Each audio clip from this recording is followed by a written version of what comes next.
I guess we'll get started. I'll introduce myself. I'm Renee Sawyer with the Syracuse All-Sea Chamber. And we do these lunch and learns like quarterly. They're slowly catching on. They haven't been done a lot in the past, so hence the smaller group. But we have over 230 members of this chamber, and so I'm hoping as time goes on we'll have more participation. We also are a chamber of a lot of business owners that are just can't get away from their business to come to the lunch and learn. So I am videoing it today, so we can share it. So we'll go around the room, just introduce each other so you all know who's here, and then we'll let Nick start. So do you want to start, Nick, on yourself, or do you want me to go around? Maybe we just go around first. Okay. Yeah. All right. I'll start. Yeah, I'm Rochelle Hatfield, and I am with the 3863 barn. What is that? Oh, lots of different things. We have a barn on Armstrong. I don't know if many of you have seen it. It is just east of where you would turn to go to the Tippy Dance Club. It has the big American flag on the outside of the building. That is our location. And I do a lot of different things, but right now we just launched our website for event rental items. And I do weddings, so design services for that, home refresh, just a lot of different things. So I wear many hats and can do a lot of different things. But the main, like I said, the main focus that I'm most excited about is launching the website with the event decor. So, yeah. Stages and things as well, or? I'm sorry? You do stages, rental for stages and things too? For like full stages? Or like if you had an event, would you come and stage it all? I mean, put up. Is that sort of the way you meant? No, but we can chat later. Okay. Like an event, like there's a stage for a podium and or more like Would wedding you set up for a size. speaker or Yeah. like a high-rise stage? Yeah. like a riser of a stage. Yeah. I do not have Okay. a riser for a stage, Okay. but I'm sure I could figure something out Okay. if needed, but we can Yeah. I'd definitely like to chat with you. I Yeah. put on a lot of events. Okay, perfect. Cool. That would be Neat- great. Neat connection. Awesome. Sorry. I'm Rita Roberts. I'm one of the owners of the Remax office here in town. I'm Melody Cusick. I'm the other owner of the Remax office here in town. I am Sarah Wright. I am the new communications specialist for the Syracuse Public Library. Nice. Yeah, nice to meet you. I am Joyce Johnson with the Sarah Here Hospice. I actually live in Warsaw. Our care center is Mishawaka, but I serve LaGrange, Elkhart, and Kosciuszko County. Oh, great, awesome. I'm Brian Levan with Levan Media and Marketing. I actually been in broadcast for 30 plus years. I worked at WSBT and WNDU, and about a year ago I launched out to my own agency basically, and I'm still working with all the TV stations and radio stations. And actually, I just met Nick today because I'm a member of the Builders Association of Northern Indiana. I'm a member of all three Builders Associations, and then we met, we chat, he said he was doing this, and we'll probably connect on some other business because Awesome. it's a wealth of information, so Oh, that's why I'm here. He said, come on out. Nice to meet you. Joining us. And I love your consignment place out, the store, what's the one down? Revolving closet. I bring stuff, I take money back, I bring stuff, and it's been one of the best ones. Yeah. I mean, I've had several different ones that I, It's a perfect name for it, isn't it? yes, and then not like a Napanee or something, I just make sure I load up. If I knew I was gonna be here today, I would have loaded up and then I just drop off. So no, it's a great, It's a gem. oh, it's a that's for jam. sure. The stuff sells, just, it's amazing. Yeah, Yeah. it's a great Amazing. place. So, Yeah, awesome. All right. So Nick, Awesome. it's your stage. Thanks. Yeah. I'm Nick Prentice with Blue River Digital. We're a full-service marketing company out of Columbia City and Warsaw. I just want to thank Renee and all of you for coming. This is a really neat opportunity for us. It really fits into what we strive to do. Our passion is twofold. One, to be a blessing to our team members. That's why we started Blue River, because we wanted to create a really great working environment where they can have fun projects to work on. And then two, just be a blessing to our customers.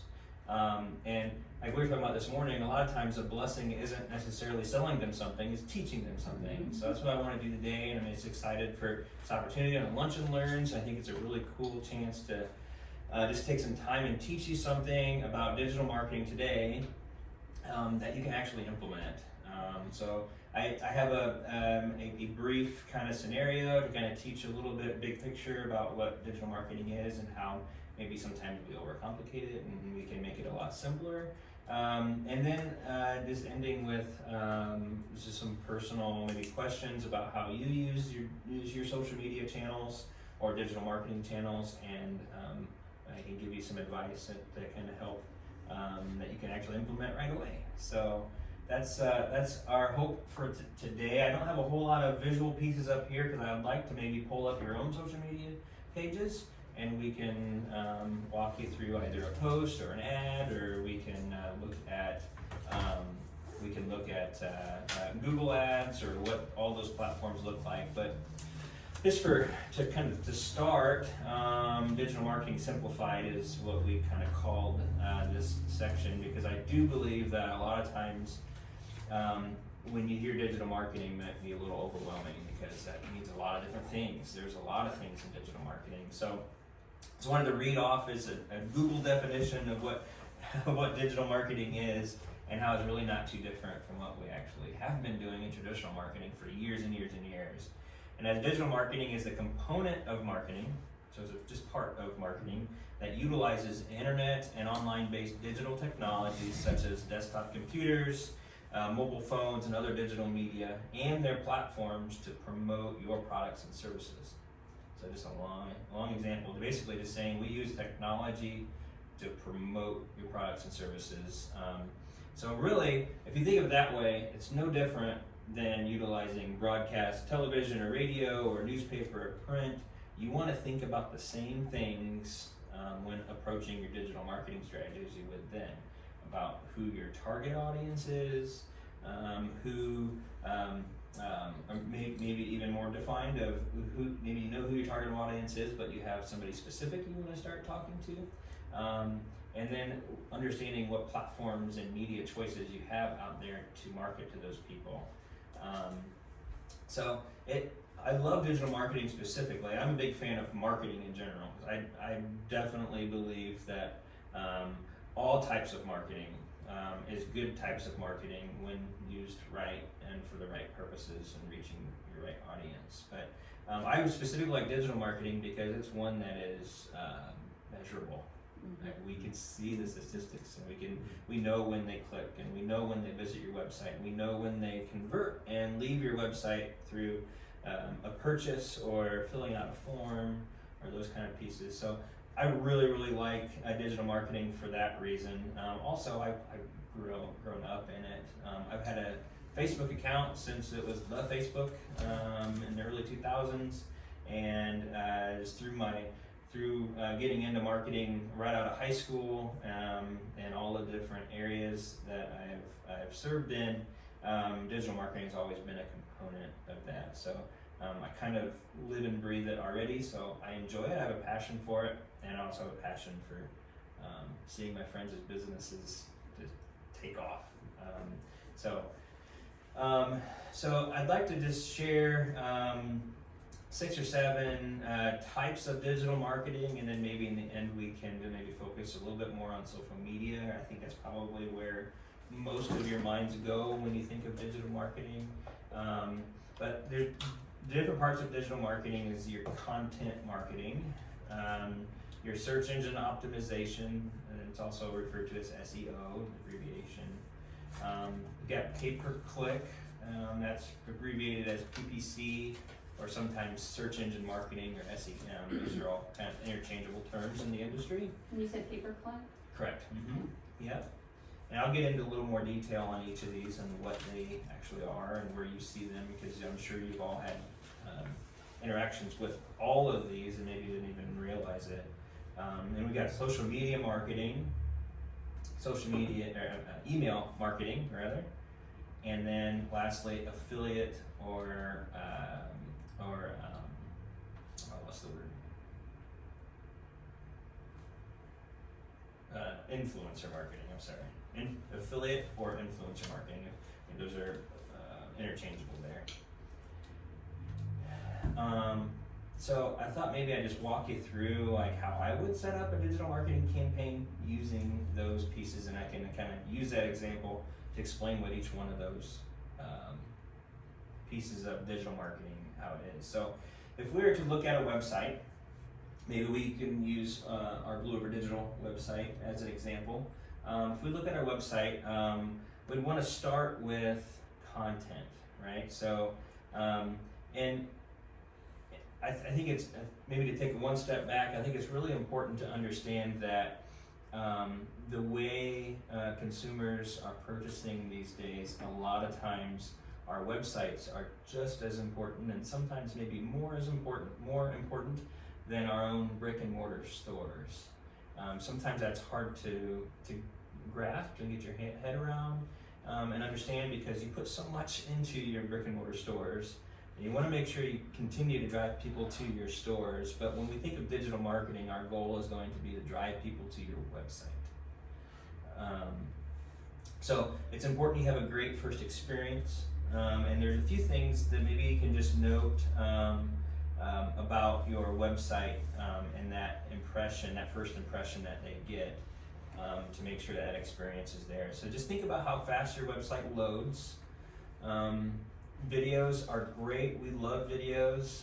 We hear a lot. It seems like for the last 5 years, Google has come out and said that their focus is on the video this year. Okay, it's the same thing you said last year. But it is very important, but it also takes up a lot of space on your website. So it can bog your website down, making it load slowly. And in turn, funny thing enough, Google doesn't like it when your website loads slowly. So they actually dock you on that algorithm and brings you down in your search results. So can you give me an example, like Nick, of the video? Like, so when you pull up a website, like give me an example of what you're meaning by Yeah. You can having pull mine up. of a video. It's probably like that. I just launched my website, so I'm just curious. Chamber. What is it? swchamber.com. Chamber. Yeah.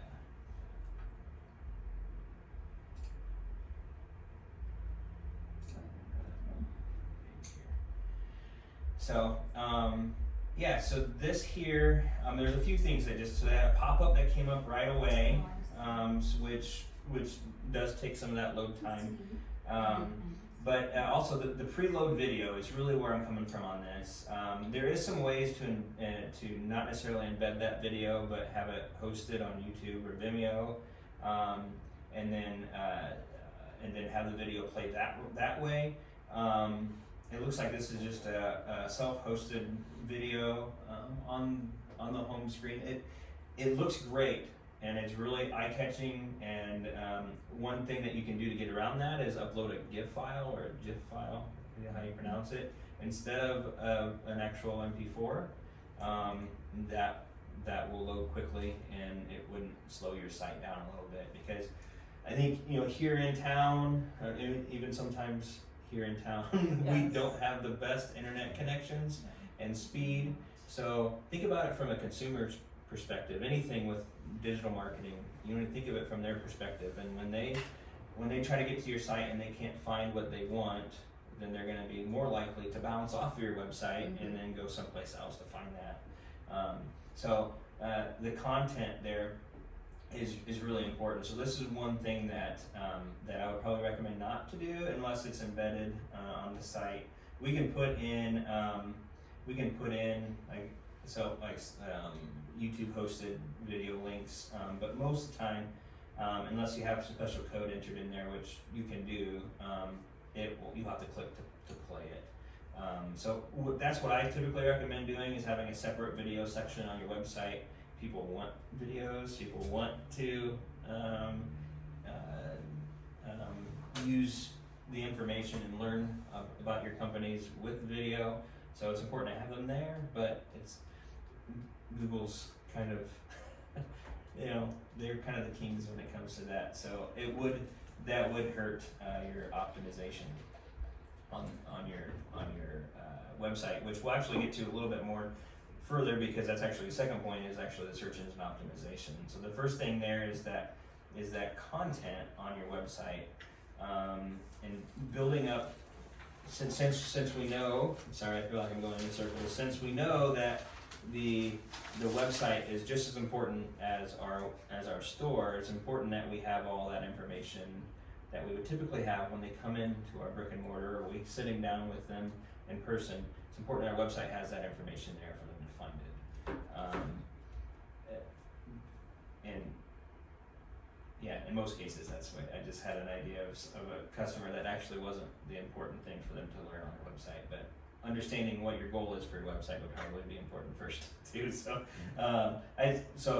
I had a church that we're building a website for, and their goal is not necessarily for their members to find all the information that they want. We actually made a separate portal for the church members to go and get the resources that they're promoting during the church service, but they want their website to be for visitors and want to tell the story of the church. And so it's a little bit different in that we don't put quite all the information that, there. We want them to kind of dig a little bit if they're members. So, so think about it. I think probably the best way to think about your experience on a website and how we want them to, the consumer to utilize it is from the perspective of a car dealership.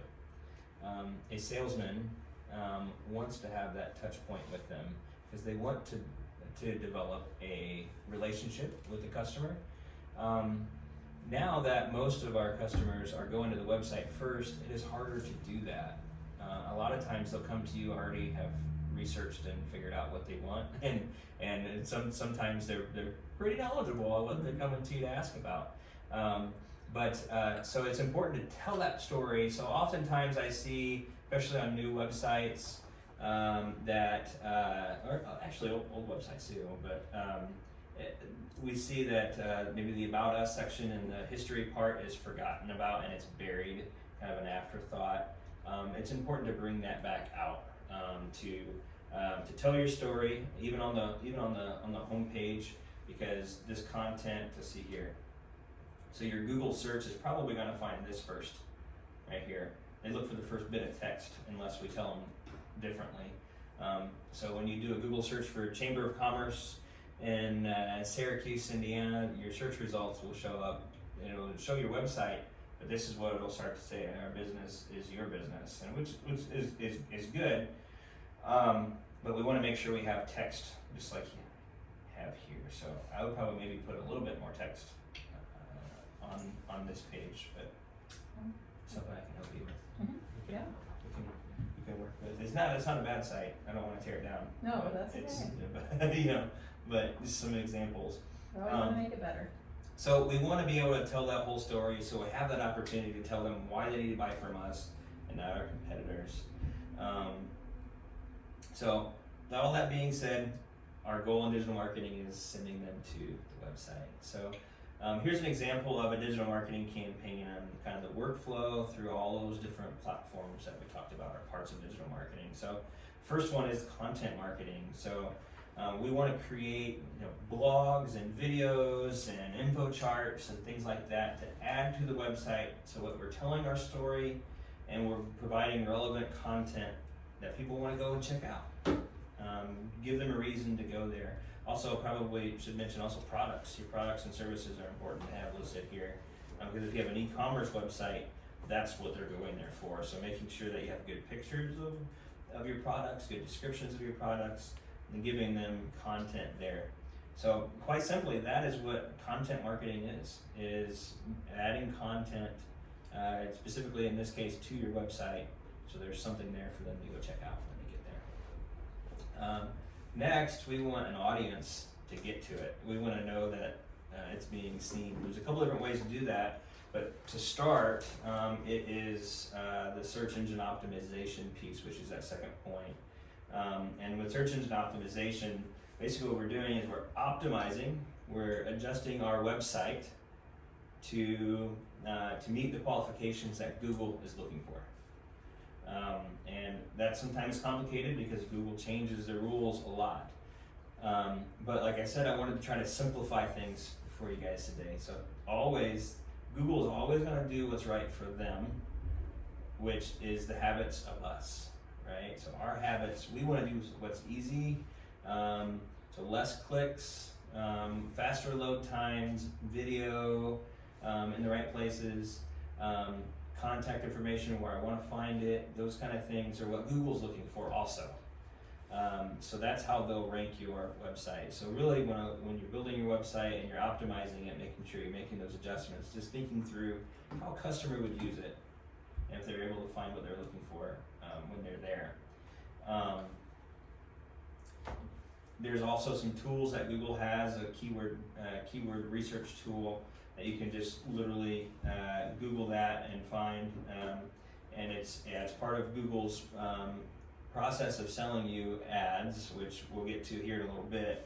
But it's a great tool to use to know what kind of content you need to be adding to your site. Going back to the first point, understanding what people, when they search for your industry and they land on your website, here's the keywords that they're using, and making sure you mention those kind of things in your website. Now Google does. Years ago, we could have just made a list of keywords on our website, and then that would have worked. But Google actually frowns very heavily upon that, so they actually dock you for doing those kind of things. They have a tool, an AI tool that they use to see if the content is actually relevant or not. So when you're writing your posts, if you need to write something specific about a keyword that you know you're not getting the traffic for, just making sure that it's something relevant and that it's not just a list of words hidden somewhere. Next is pay-per-click. This is kind of the paid side of your digital marketing efforts. So pay-per-click or search engine marketing, kind of the same thing. And there's two really buckets that this falls into, and that's your search and your display. Both used by multiple platforms. I think it's important to mention that also, that it's not just Google. Even though Google is king, Google is the one that most people utilize, but there's still a very large group of people that still use Yahoo and Bing. And what I have found is when we're investing in these types of paid advertising, it's a whole lot cheaper to actually buy the ads over there, and you're still getting the qualified clicks on Bing and Yahoo for a lot cheaper than what you're getting on Google. So there's some networks out there. So you have the Google Exchange Network and the Google Display Network. They actually Google makes money off of you spending money on Bing. They make money doing everything, but it allows you to place on all the platforms within the Exchange Network. And can do that with a percentage based. You can delegate your budget to those different platforms, or you can just say I want all Bing or I want all Google. But we have a balanced approach, and so however the consumers are looking, we bid on those keywords based on, it's like an auction. So the more popular it is, the more people that are bidding on the keyword, the more expensive it is. Mm-hmm. So I set a limit. I don't want to spend any more than $2 for this click, so then it's going to fill up my budget, because they'll spend all your money no matter what you tell them. They'll find a way. You access that through Google? Like Yes. through Mhm. their Through the ads platform, the ads platform. Google Ads. Yeah. So typically when we think of pay-per-click, we think of the search side, and that is your Google, your search engine results page, which sometimes you might hear if digital marketing company is then talking with you about it, they'll refer to it as the SERP page, S-U-R-P. S-E-R-P, sorry. But that is your standard Google search. So if you pull up Google or any search result, actually here I'm going to go back because I think we landed on one here. This would be considered. Here we go. This would be considered Bing's search engine results page. So we notice the ads, which we see here. These are show that actually those aren't. I won't pay for them. No. There's no ads. No. So this one doesn't have any ads on it, but typically the first couple will be your ads. So if we just change this to,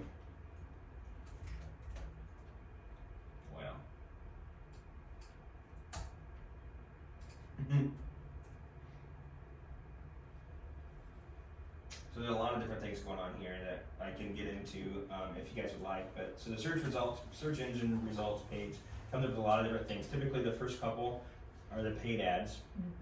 Then you have your organic results underneath it there. That's what your optimization is going to be affecting, is the organic side of things.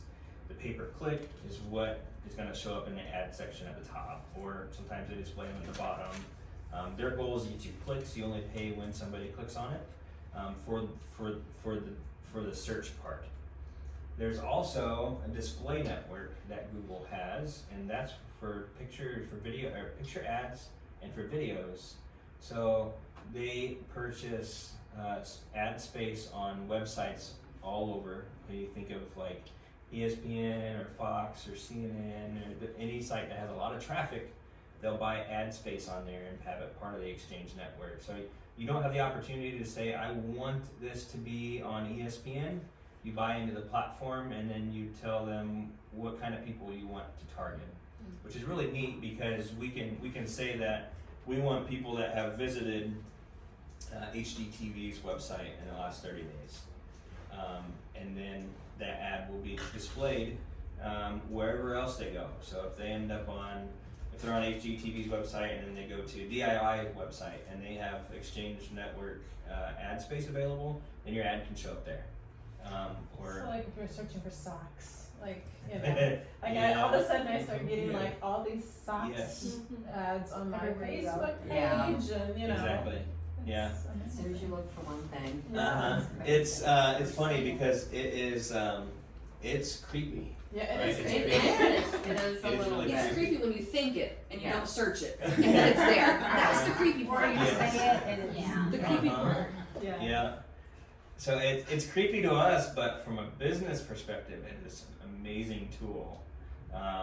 So there's there's some give and take there a little bit, but that's kind of the display side. So what's really nice about the display. But with display, different from the pay-per-click is that you're not paying for the clicks, you're paying for the impressions at that point. So you typically buy in groups of like 80, 100, 200,000 impressions. And you can typically do that for about $10 per 100,000. So, $10 per 1,000. I'm sorry. So, like 800 impressions would cost you about $800. Am I kind of jumping around a little bit, and I know we'll probably get to this, but one question I had in association with this is I have found good results from Facebook ads. Do you compare, like, what is your opinion on the Google ads Yeah. versus the Facebook? Yeah. I mean, Yep, great question. In fact, we talked about it this morning.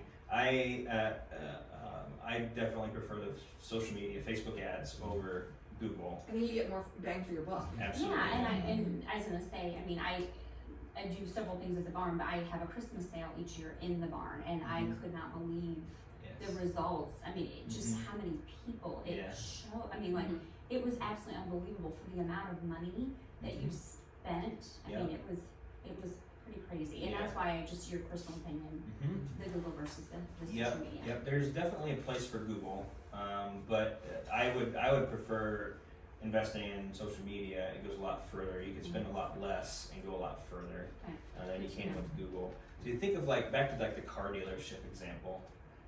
Google works a whole lot better for them than social media. So each, depending on your industry and who your target audience is and those kind of things, you just want to think again about who your target audience is and how they're searching for you. So, products that are a little more impressionable, are great things for social media because it's all about my friend uses this product, my friend has shopped here, my friend has used them before.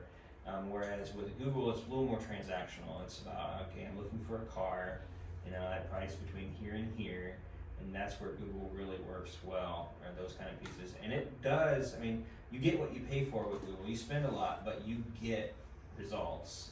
They want you to continue to spend money with them. But the starting point, the entry level, I would say comparison is it's like a good, fair monthly budget for Facebook would be like $200. You could go cheaper if you want, but you see good results at like $200. A good, fair investment on Google is more like $1,500 a month.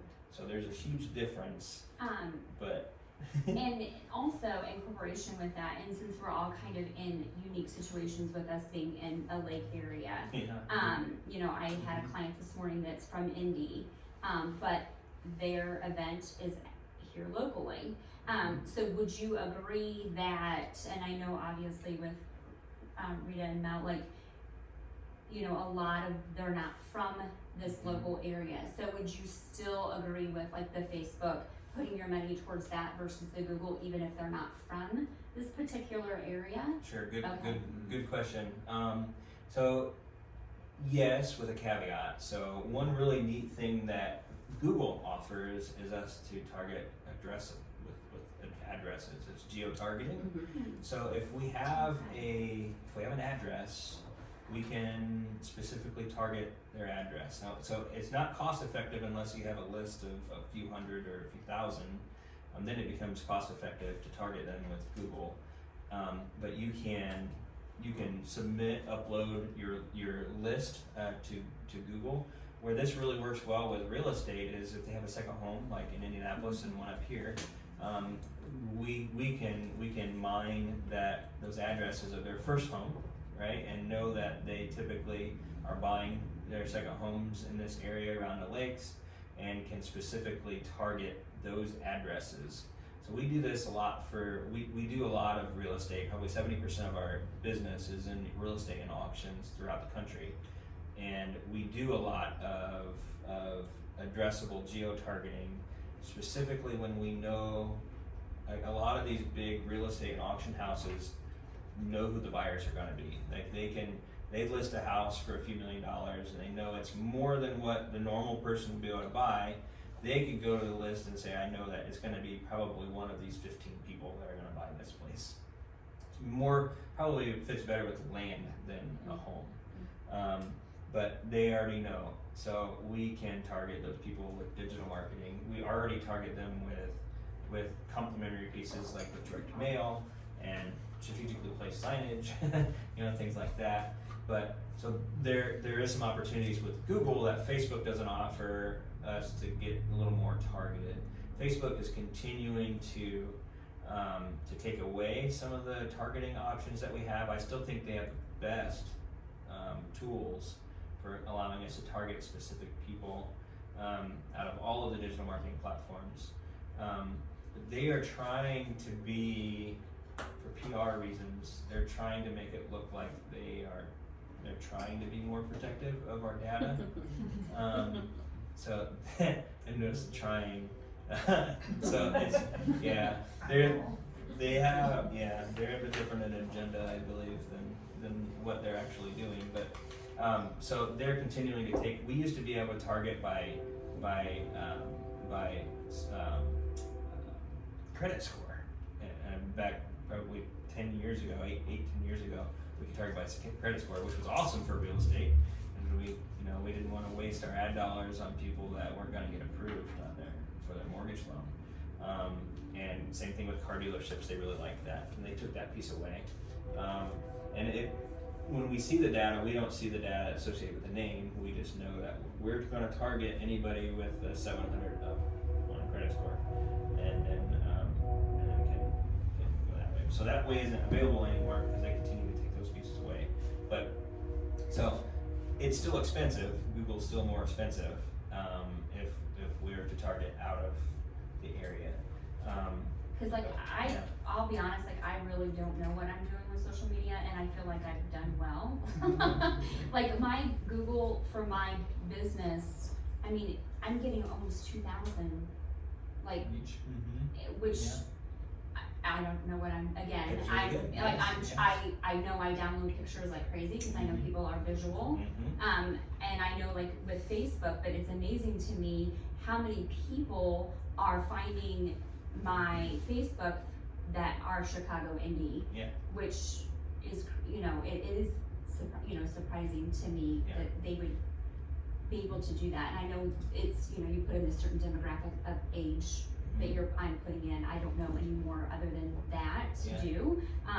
But I mean, it seems like it's working, whatever I'm doing. I don't know how. But. Yes, so that's kind of my big picture point of all of this is that oftentimes we overcomplicate it and we think that we maybe even that we need to do all of it. And in the end, you know, I think social media is the best place to start. And the key there is just to start and just to try it.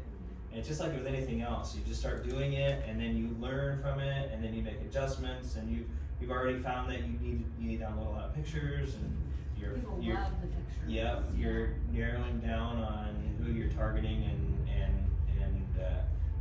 what times of day the posts work well and those kind of things. So that's really the point of all of this is that and if you guys can run a business, you can certainly figure out how to use digital marketing. Oh, You I know? don't know. But that's, thank you. Yeah, absolutely. Yeah. Yeah, all really, really great stuff. So we talked a little bit about social media, and I think we can come back to it again. There's two more points I want to mention, and actually I think the last one you'll like a lot. But email marketing is the next one. So why do we do email marketing specifically in this? Is just to re-engage with the people that's been to the website. So we want to try to make sure that we're capturing something from them when they're on the website. So we ask them to sign up for an account, sign up for a newsletter, and make sure that that's content that they want to see again, right? Do you think that scares people? I would say probably 60-40. Yeah, some people definitely does, but today people are like, yeah, let me get it, my hands on it. So as long as the content's good, and they can always unsubscribe whenever they want, but as long as they know that, you know, hey, it's gonna be a monthly basis, and I'm gonna send you a newsletter about new listings or a new product or a new service that I'm offering, maybe a little behind the scenes. What people love behind the scenes look, which we'll get to back in social media again. But we want to try to capture that. And again, it's not for every industry. Back to the automotive side, car dealerships really do well with this. Especially right now since there's no inventories, people are going to sign up and know when something shows up. Comes I in your guess like store. for me, all I'm thinking about, and I'm sure a lot of you guys can relate, is like Bath and Body Works is like they stalk you. I mean, they truly do. I mean, like, and so I don't want to become, you know what I'm saying? I think like that's my fear from what I can correlate it to is with the email marketing. It's like, it's ridiculous. It's definitely a fine line because my wife has mentioned Bath and Body It Works. I is. don't get Bath and Body Works. And to the, Really like, is, but- like I love their product, but I refuse. I unsubscribe because Yeah. you are. It's just insane, and I can't believe that no one in the marketing has said, "Hey, how about chill a little?" Yeah. Because it's Yeah. a little crazy. There's got to be data in there somewhere that says that It's worth the working? loss Okay. of Yeah, subscribers. they don't need my sales. Because it's crazy. She Okay. showed me, and yeah, it like I said, stalkers. That's one of the very It's first such ones. such a fine line. Like there's definitely a benefit to it, but there's a negative side to it, and there's actually that's honestly true in every piece of this. Most definitely. Because some people might fill the stuff out, they don't want to be contacted, you contact them, it's like, We have Yes. that. we do. It's just We have a the program we We bought subscribe into, to. and People it's a fill out their nightmare. information and we call them and they're like, we never gave you our Yeah, information. we didn't want to We never be went to that called. website. We just thought, Interesting. we We just want thought somebody you were to call gonna us. give Yeah. us something, Yeah. Yeah. that was it, so. Yeah. Yeah.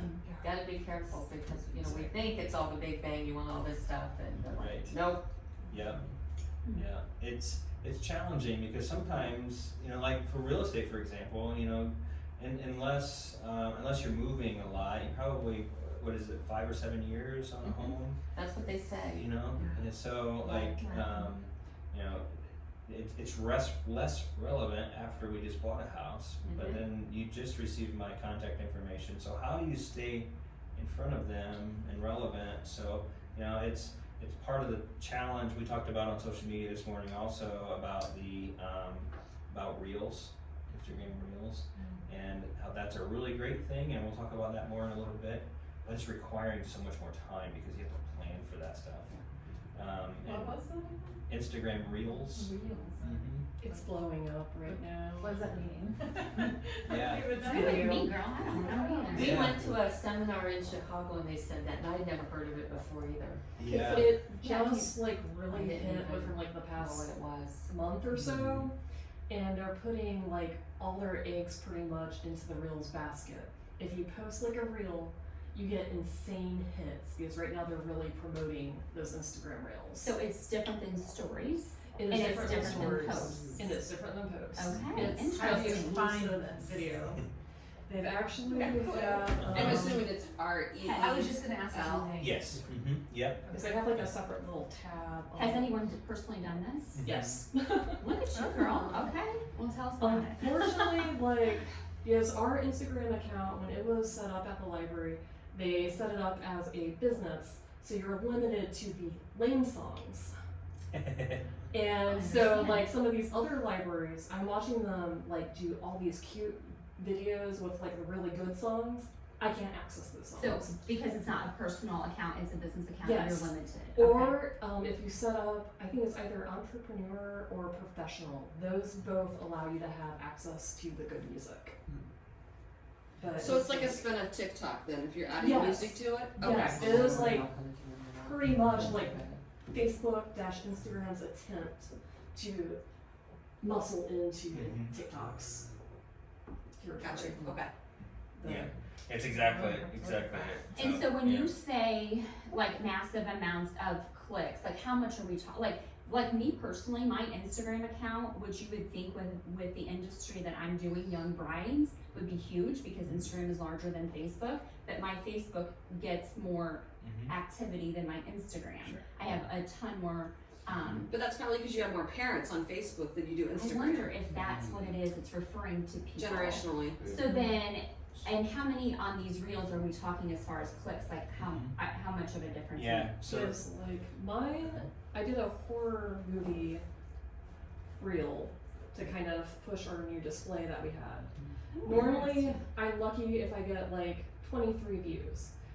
I have over 4,000 views. Oh, wow. Girl. And like Okay. on my personal account, I did cat videos. If you do cat videos, you get insane views. So if I have cat videos like hanging on my arches for If the you have a wedding. barn cat, let's exploit your barn cat. Yeah, I started because like those were like over 5,000 views. It was just like insane. So now were you getting comments with the reel, can they comment as well? Yes, they can comment, and was getting more comments from like Okay. random people and more likes from random people. And so like more, which would be more followers, I'm assuming? Well, they haven't really followed.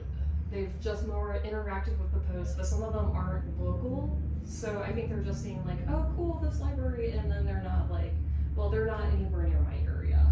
So Okay. they don't really translate that. I understand. But it might be different with business. Huh. Yeah. So that is the challenge with reels and stories both. Video is the way that all social media is trying to move. In fact, so Facebook bought Instagram. Instagram now has their reels or their stories on Facebook. So Facebook has their own little reels that are basically the same knockoff thing as their, all because of TikTok. So started on TikTok, which I'm not a fan of. A lot of the reasons I can tell you about those later if you want,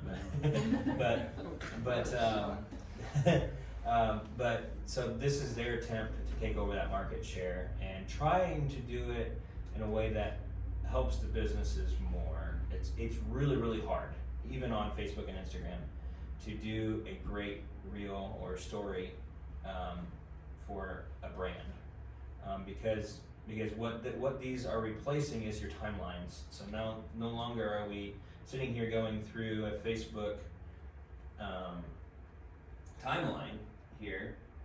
They're clicking on the stories right away, And then stopping. and not that's their browsing is going through that. Interesting. So, and this is the share of a TikTok video for a car dealership we work with, but so like it's becoming harder. Like I said earlier, Facebook used to be, and basically all social media used to be truly free, and even to the fact that time is money and time is worth something. But it really didn't take too much to figure out a good social media post to put up, and you could even schedule them out for a week or a month or even a year if you wanted to or longer. But now, because of how people are using the social media platforms, being aware of how they're doing that, they're moving to these stories and these reels and not even seeing posts anymore. So It's a different way to put together the post. It's video oriented, of course. So now instead of you have to do a video, a live video, or pre-recorded something, and it has to be relevant enough to get them to stop and actually watch it. So is that different than actually like the videos that you see at the top toolbar? It is, yeah. So on Facebook, Right. on Facebook, yes. Okay. Yep. So Facebook, all the videos that you post on your timeline, all those end up there. And then you also have like broadcast agencies that actually post directly there, like Dude Perfect and CNN and Fox and ESPN. They'll post directly because that's the broadcast. That's their theme of their Facebook account. So when you're setting up your Facebook account, you may have seen that you could pick what theme you have. And that's where that comes in. Some people are able to have different things than others. So like if you're a service-based industry, you actually have to request Facebook to allow you to post a job because that tab isn't visible. But if you're like a factory or a grocery store or something like that, and you pick that theme, then that's a tab that's available automatically. So it makes it, what you pick determines that. So it is different than that, but it just keeps going back to that understanding the platform and understanding how you're communicating with them. I think for you, that Instagram, Facebook is the go-to. I would say everybody start on Facebook and master Facebook, and then move on to the next ones. Instagram's the next easy one because they're owned by the same company, and you can actually co-post, and that could just be a good way to get started on Instagram. I do recommend eventually creating 2 separate approaches to each one because they are different users.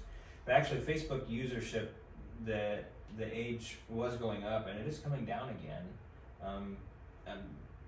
The platform, I think the younger people are enjoying the look and feel of it a little better than Instagram because it's becoming more of TikTok. Instagram's definitely like TikTok now. Understanding what platform you're using in the audience and then catering the messaging you're putting on each platform separately. I would definitely start and focus there. And then, of course, you've got all the other platforms out there. You've got LinkedIn and Alignable now, and you've got Twitter and FaceTime, or WhatsApp. Let's not get too crazy. So. That is something I'll connect with you. Like, I have LinkedIn, but I don't utilize my LinkedIn even professionally. But I see where, it shows me where someone in my contacts has shared something. Is it really that significant on LinkedIn? Yeah. My opinion is no. I update it. I utilize it, make sure my content and everything is up to date. I think LinkedIn's lost a little bit of its market share because it's become more of a recruitment page than anything else. It was set up to be a way for businesses and business people to connect. B2B. And B2B, and for you to share your expertise in an industry, and now it's become really more like job hunters and all that kind of group. So it's kind of got muddied a little bit, and really, if you're considering a number of social media platforms, you just kind of got to look at what kind of time you can dedicate to your marketing efforts. And then from there, decide which ones you feel like is worth taking time. Like Facebook, I think is master that and go with it. Right. Some people, I've got a auction real estate company in Washington State, Yarborough. Took Yarborough Auctioneers, and he does really great with LinkedIn. He actually pays for the Pro subscription and utilizes that. Because he's set up great connections within his industry that he's able to sell his land to through that. Do you guys do LinkedIn? We have an account. Yeah. It's got an updated picture, usually. It's about it. Yeah, it definitely takes effort, takes time to use it properly, and using it properly is back to the content side. Content marketing is writing content, posting it. I think that's why I don't use it so often, is I feel like the content is not warranted or necessary for Yeah. my purpose. Mm-hmm. Yeah, it's great for. I mean, like if you pay for the pro subscription, then you get contact information of people that you want to reach out to and talk to. So there's a benefit to there.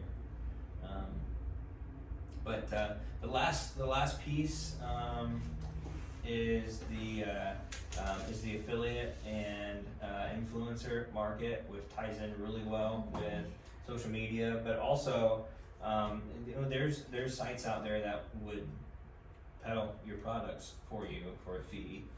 So they're already getting great traffic.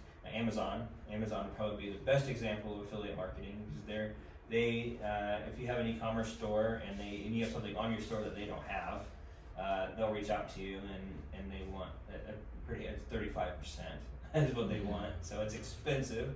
But then you gotta weigh out, okay, well I was selling, 30 of these a month and now I'm gonna be selling 300 a month. Is it worth paying them 35% to get that extra traffic? Plus accessibility, Yeah. I mean, like now. Right. Yeah, my daughters are 26 and 21 and it's influencer this and I bought this influencer's doing that, and I found, Mm-hmm. I feel like my kids aren't, the girls are very up on things, but this influencer thing is I'm honestly taken over that age group. Well, but we're from that generation where you were told not to be influenced by peers. Yeah. So I think that's the To biggest. lead your own. Absolutely. And I think, I've got my 26-year-old that's gonna redecorate her house because an influencer told her that grays are out. I mean, it's like, and she's not I know. someone I would ever think that would be influenced by anyone. And it's Yeah. like, beat your own drum. But this craze, honestly, it's absolutely unbelievable. It is, yeah, and it's something that they are representing truly brand marketing in what they Oh, do. yeah. They have these influencers totally, like with Matt, right? So Brian here represents Matt Rudkin, meteorologist. He does all his social media stuff, so it's just this genius right here.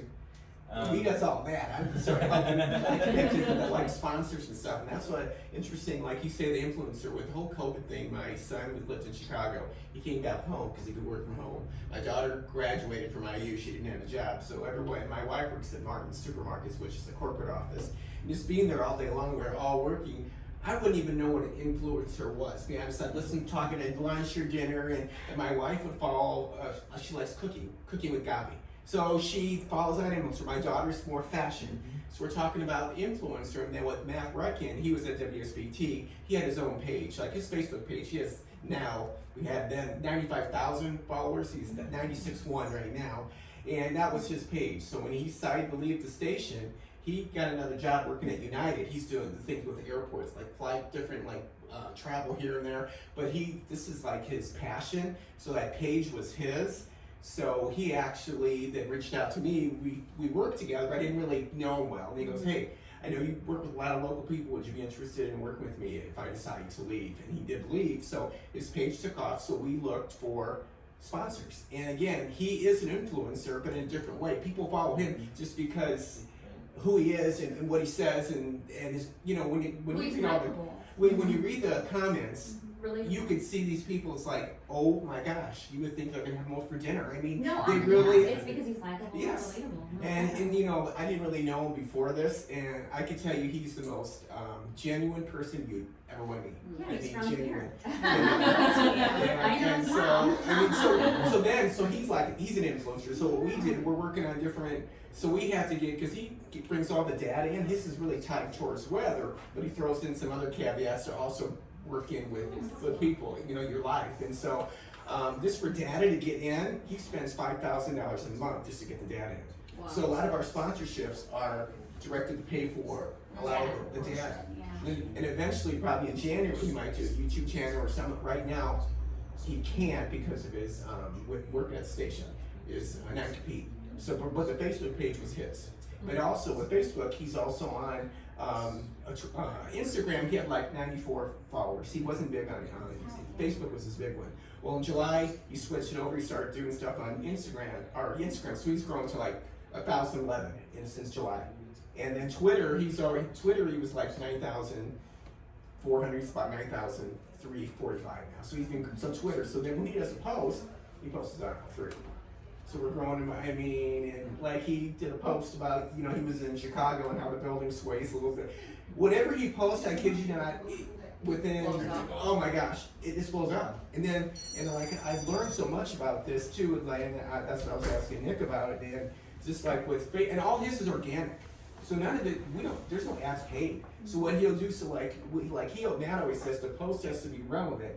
And if people comment it and share on it, Instagram and Facebook push it out free. So we might get, I worked with Napa Apple Festival. I did pretty much TV, radio, and I used Matt, we did two posts, promoting, like he's promoting the weather. And then he asked a question, he can engage people like, hey, what do you like about Matt? Oh my gosh, the comments are just through, and then they share it, and it's just, so that one post, promoting I'm gonna go to the Napa Apple Festival, man, get this, it's just crazy. And I think that one post, it reached, because I can see the back end, so that one post organically reached 50,000 people. Just that one post. And there were like 4,000 engagements. That's where someone shared the post, and then someone commented on the post from the post or the comment. Yeah. I've learned so much about it. It blows me away. Yeah. I mean, and it's all organic. There's not one dime spent. Yeah, that's why I try to get people to like and share and like and share and like and Yeah. share. Holding But to it you is. that. They don't get it. Yeah. But so then that's when I met Nick today. It's like, I would like to find out more about. I don't want to do it, but more like the when you boost post. I want to be able to see, like when you boost that post, like what was the organic audience when you boost it, whatever you spend on. I don't know how that works, but I just want to know about it so I can even explain it a little better. Sure. That part I don't know. I'm just going from organic and what you can reach. It's just, Right. and that's unheard of because he has so many followers. That's why, and that but all three platforms have been growing. And Facebook he'll probably hit 100,000 here before the end of the year because he was at like 94,006 and now he's 96.1, and since July. And it's all about content. He makes sure he's relevant. And with him too, he can write something. He has such a flair with writing. You could read it. It could be this long, and you're going to read it because he just, and he thanks all the sponsors, saying, this is his passion, this is his hobby. It's funny 'cause it's even the boring stuff. Like he gets so nerdy, with his science stuff, and then like, I'll read He that. is so dedicated. I mean, he just loves this. I kid you not. I constantly were texting back and forth at sometimes 10:30 at night. He has another job too, and it's just great. Yeah. So Yeah, so it's all about creating that content. He loves his brand so much, and it's like contagious. So if you can develop that for your brand or find an influencer that can help you with that, my wife follows a girl named Natalie that is from Arizona, and actually she lived in Butler first, and she was up here visiting last week, and she freaked out. She like paused her video and zoomed in and found out what church she was at, and like, we're gonna go stop around 24. Like, no, don't do that. But it's a real thing, like because these people are so passionate about their brands, they understand it so well, they can talk about anything and sell your product. You'll what? You get to see his dog. It's great. And talk about it, his dog is named Doppler. Yeah. Oh, when he does a post on Doppler, it will tick up, and then people are sending other pictures of their dog, and we're gonna even probably maybe sell eventually. We have to say that for special, but sell a sponsorship that would sponsor Doppler posts because those just are crazy. Those just go really well. But he wants to use it too. He also involved in a lot of different charities and stuff, and something where he might donate and using that, and so keeping that one sort of separate. He's really a community person. Just for him to, I guess just the data fees alone, we got to cover 5,000 just to cover all the data. So interesting. I'm not from this area, but I'm from more central down near the Indianapolis market. And there was a segment where there was a meteorologist down there that created this flat stand, and people were you went on the website and printed it out and like laminated it, and they were taking this flat stand on vacation. That's the perfect campaign for Doppler. That's perfect. It's the perfect campaign for Doppler. It'll just go nuts. So people will have this laminated picture of the dog, and they're gonna post on vacation. Like that the dog is with them. Right. And they're We took it out posting there. pictures, Just cash Yes. bags off. And they posted on his I see what you're page. saying. Okay. It's a whole, I mean, it went for years. For years it went on. And just like, you know, he created this, he had a coffee mug with Matt Ruckenweather. He posted it. It went he never thought that. We had all these people. I'm not giving it away. We can't do it because everyone wanted to buy it. I will buy it. I will buy it. How about doing a shirt? How about doing this? And we were talking today, and I had stuff in the car, and he said his wife is a big fan. I go, here, get it, but who you know in your context. So, and I'm also going to look to see, because he also he can get items like that. So we're looking to get more, because we might have to figure it out how to. Because these were pretty expensive. They're really nice, but he just really got it for clients and people we know, and it blew up. I kid you not. So many people said, I will buy it. I will buy it. Huh. So we thought even tying it in maybe with maybe down the road a charity like cancer or something where you would donate Yeah, and there also you go. get money. Oh, that's Syracuse awful. So I mean, I'm talking out of all this, I was literally blown away. Someone was just, it literally blew me away. Yeah, that's the right campaign for that. I mean, he's just, it's Have a professional headshot of the dog, upload it, have people print it, laminate it, like educate them on that, and he'll be amazed. I mean, across the nation, other countries, it's insane. It's insane. It's a lot of fun. Yeah. So yeah, I think ultimately what I was hoping to get across today was you guys can totally do it. Like it's not really that challenging of a thing. It just takes some time. That's the And problem. just try. Give me some more time and then I will try. Yes. Yes. But Yes, yes, yes. also on that same line, I do want to make sure that don't feel like you're missing the boat if you're not doing it. Okay, because it's what's right for you at your right time. I think it works, right? But if you're busy, don't think that okay, I'm really busy. I don't have time to do it, and business is good, and you're happy with where you're at. I think I need to add this in because that's when people get burnt out and they can't figure it. You know, how do I fit this in, or how do I do this next? I'm a huge exactly. I'm a huge proponent. I love social media advertising. I do a lot of it, but for our own brand, we don't do a ton of it just because it takes a lot of extra time, and we are busy, and we understand. You know, what is the value of it to you, and then allocate your time that way.